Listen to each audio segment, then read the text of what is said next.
Hello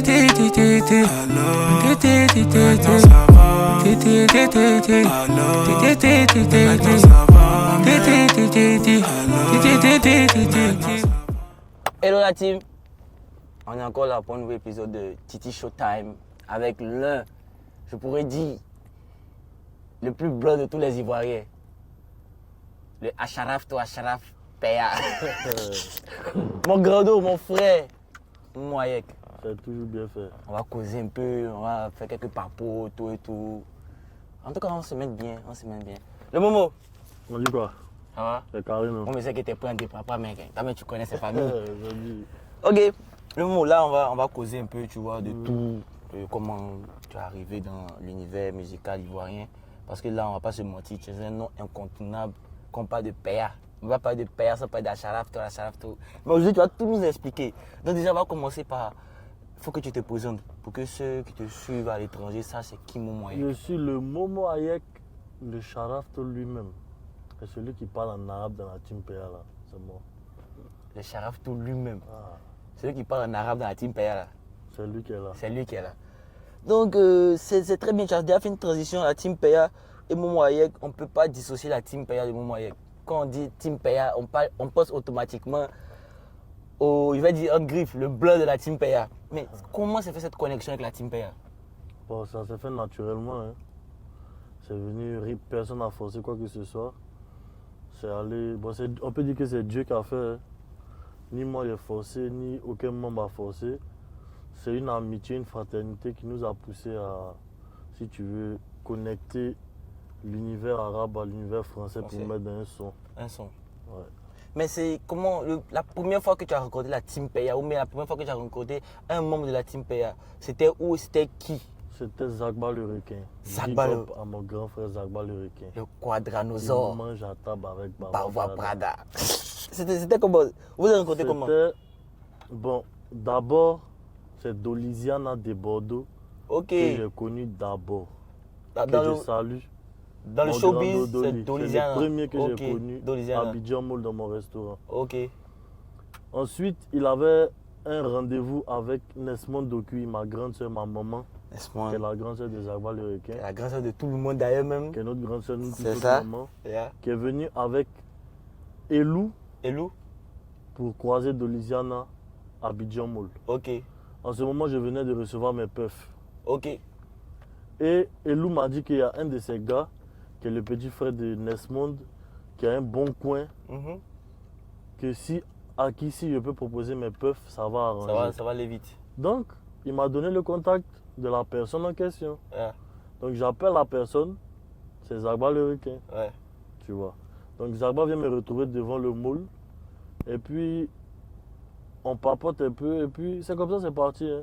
J'ai déposé mes puffs au Ziguinchor 2.0, un très bon coin à aller visiter. Le Ziguinchor 2.0. C'est bien fait, tout est bien fait là-bas. On a commencé comme ça. Après, par le biais de Zagba, j'ai connu Samo Samo. Ouais. Après, par leur biais à deux, j'ai connu Doupi Papillon, Nuku Loba, tout Maléwe. Et puis bon, après, Blacka, c'est mon frère, Lil J, c'est mon frère, Gigi, tout le monde. J'ai connu tout le monde. Mais ça a commencé comme ça. Quand tu envoyais tes puffs pour remettre à Zagba, est-ce que Zagba était déjà le quadranosaure d'actuellement? Zagba a toujours été le quadranosaure de tous les jours. Depuis le premier jour. Depuis que Zagba le requin au scan d'Okuy, c'est un quadranosaure. C'est un quadranosaure. Voilà.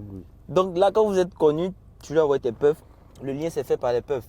Et après, c'est comment on est rentré dans l'univers musical? Qu'est-ce qui s'est passé? Puis on dit, bon, Momo, pourquoi tu ne chantes pas ici en arabe? Qu'est-ce qui s'est passé en vrai? L'univers musical, ça a commencé avec Chouchou Pongo. Chouchou Pongo, oui. Chouchou Pongo. On était assis. Bon, nos liens étaient plus, bon, voyage, on était tout le temps ensemble. Okay. Je les suivais au studio, je les suivais partout et tout. Et puis, à l'ouverture du HH Café, ils ont chargé le restaurant comme si c'était leur restaurant. Le restaurant, ouais. Tu vois? Donc, on était posés, moi, Doupi, Nuku, Malik Ladoz, Miche Milano, au HH ici. Et puis Doupi a proposé qu'on aille au studio. Et il a profité. Il voulait donner de la force à JD. JD. Tu vois, donc il a contacté JD, on allait au studio et tout. Et quand on est arrivé au studio, Doupi m'a dit de parler dans le son. Au début, c'est le corps qui donne, sinon l'esprit est zen. Ah, c'était toi? Ouais, dans le Chuchu Pogo, là, c'était ma première fois de parler d'un son Ouais. en français. Maintenant, au fur et à mesure que le son a... On a fini le son le même soir, en fait. Mhm. Après peut-être 2 heures de temps, Doupi m'a dit que je devais redire une autre phrase. Une autre phrase. Maintenant, les gars commencent à dire que ah, mais dis la phrase en arabe, on va voir ce que ça donne. Donc, moi, je me suis dit que non. C'est trop bizarre. Ouais, ils vont trop te me charger, les Ivoiriens. Je leur ai dit que les gars, non, il ne peut pas. Doupi dit que mais on va voir ce que ça donne. Si c'est pas bon, on va lever. Donc, il s'est allé, il a parlé. Et puis, genre, quand on a écouté là, ça passait crème, On voit que c'était chic. tu vois. Ouais. Donc, c'est resté comme ça. Dans lequel des sons? Chuchu Pogo. Tutu Pongo. Oui. Tu vois, non? Et puis après, bon, coup du marteau, c'est.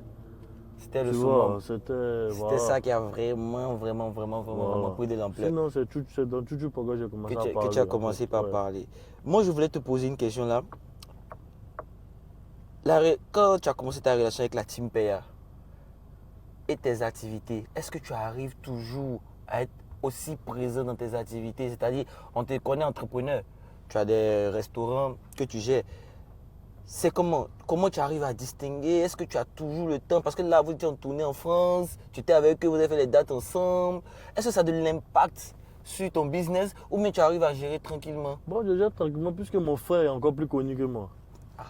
Tu Je vous comprends? rappelle que c'est le petit frère du bienfaiteur. Hassan L'homme Hayek. qui a là. Il Il a est plus tout connu dit. que moi. Donc, s'il a pu gérer, ça ne vois pas pourquoi moi je ne pourrais pas gérer. En fait. Là, il y a des répercussions positives sur ton business grâce à cette collab que tu as eue avec la Team Paya. Est-ce que dans des années à venir, tu te vois en tant que producteur ou en tant qu'artiste? Bon, je ne peux pas mettre de nom dessus. Hein. Ce qui doit venir va venir. Tant que c'est Dieu qui a dit ça va venir, on suit sur moi. Mais tu veux faire de la musique un business Je ou veux essayer je veux produire en fait. tu veux produire? Mais tu sais pas comment ça se passe. Ouais. Tu sais pas si l'artiste, toi tu sais très bien que tu sais pas si l'artiste est correct ou pas. S'il y a quelqu'un qui est bien placé pour parler de ça, c'est toi. Ouais, il a pris balle. Là, En pas tout de cas- production. En rien tout de cas, il est calmer clair, d'abord. ouais. Mais si jamais, si jamais tu devais produire un artiste de la nouvelle génération, tu vois qui comme ça? Là, si on dit, ok, Momo, on te donne tous les moyens possibles pour produire un artiste, tu vas prendre qui? Bon. Sincèrement, il y a le petit qui a chanté Baba God. Tu le connais, non? Ouais, Baba God. Je sais que c'est l'ami Amaro. J'ai un peu Jude oublié. Conan. Ok, oui, son son, il a Il y a lui qui me plaît beaucoup. beaucoup. Maintenant là, tu vois, tout ce que tu dis en arabe là, nous on essaie de répéter, hein, mais personne n'a la vraie version. Vu qu'on est devant le La version de détenteur. quoi? Genre, Fimbu, bien dans Coup du Fimbu, dans Coup du Mato.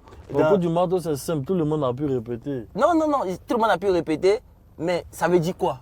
L'explication en Bon, vrai. Sharaf toi à la balade del PA, ça veut dire bienvenue au pays du PA. Le pays du PA, c'est la Côte C'est la d'Ivoire. Côte d'Ivoire. Le pays de la joie. Ok. Maintenant, dans le Fimbu, Ouais. là où Anema Ashon Khaybika fait le mashkal, c'est allusion à Maroc, Côte d'Ivoire. Ok. Même si moi je suis plus là, mon frère peut continuer mon discours. Ça veut dire qu'ils ont sorti le Maroc, Ok. la Côte d'Ivoire a continué Continuer le combat. le combat et puis on a pris la coupe. La coupe. Et tu prends. Et puis tu Ah, ça, laisses. même si, genre, là où même si tu l'as laissé, nous on la prend. Yeah. Comme si tu l'as laissé. Même si tu la laisses, nous on la récupère. Faut dire ça, ouais. Faut dire ça. إذا تركت نحن بناخدها. Ces petites choses là qu'elle lance chez vous comme ça. Même si tu l'as Laissé, laissé, nous on la nous on la récupère. récupère. Là, on a toutes les bonnes versions. C'est qu'elle m'explique quelque chose de. Il ment trop. T'as même dit ça? Non, montre il tout. raconte les. Tu vois là, moi je suis très content de t'avoir eu dans mon émission. C'est une première. Mais il y a des gars qui sont passés ici et ils nous ont raconté des histoires. À chaque fois ils disent quelqu'un leur a dit, quelqu'un leur a dit. Moi c'est pas un... Toi, tu as déjà eu ce genre de situation où quelqu'un t'a expliqué quelque chose, mais toi, tu as déjà vécu quelque chose de particulier. Bon, moi, en fait, j'ai dit, vous allez dire que c'est faux, en fait. C'est un truc. Non, les Ivoiriens, ils aiment compliquer les choses, mais dis quand Nous, même. on a construit notre bâtiment en zone 4 Oui. à l'eau céleste. Et comment on va? Et comment on va? À la place de l'eau pourrie pour faire revenir le sable, les trucs pour Les donner trucs là. du ciment, là. Nous, c'est les bouteilles de Céleste, 1,5 litre, on prenait pour faire le mélange. La maison la tienne jusqu'à présent. C'est pas une maison, c'est un bâtiment, c'est un immeuble. C'est un immeuble avec l'eau céleste. J'arrive tout. Ça t'étonne quoi? Ça me stupéfait. Je vais te prendre là-bas, tu vas voir. J'attends ton invitation. J'ai besoin de Tu sais qu'on a mis sachet de ce qu'on attache autour des bidons d'eau de Céleste, on a attaché le bâtiment. C'est ça qui fait la clôture façon quoi. Yeah! Ouais, non, les gens sont. Jesus! Là, on est arrivé au thème de notre entretien avec Momo Hayek. Mais là, aujourd'hui, Momo Hayek est comme un exemple pour beaucoup de jeunes. Que ce soit côté entrepreneuriat, que ce soit côté musique. Là, je veux que tu lances un message à tous ces jeunes-là qui te voient comme exemple. C'est que tu peux leur dire pour pouvoir les motiver à ne pas abandonner et à toujours suivre leur passion. Bon, levez-vous, cherchez-vous. Si toi-même tu ne t'es pas cherché, c'est pas quelqu'un d'autre qui va venir te chercher pour te donner. C'est tout. On dit ça en arabe, ouais. Non, il ne peut pas. On dit ça en arabe. C'est trop long. C'était un petit showtime. C'est bien fait. Avec le Momo Et bien Hayek. allumé. Même les lunettes. Eh, mon frère. Vous allez vivre ça correctement. Il n'y a pas un proverbe là-bas pour nous? Non. C'est proverbes, pas, je c'est pour fais ça, plus bah. proverbe gratuitement. Eh, Tu veux un proverbe, tu me donnes un oui devant la caméra, allumé vite. les gars, mon sac là où? Arrête de forcer à avoir lèvres aussi, tu sais que ta bouche paquette. C'est mieux d'ensemble. Les gars, coupez. Coupez, il a tiré, il a tiré.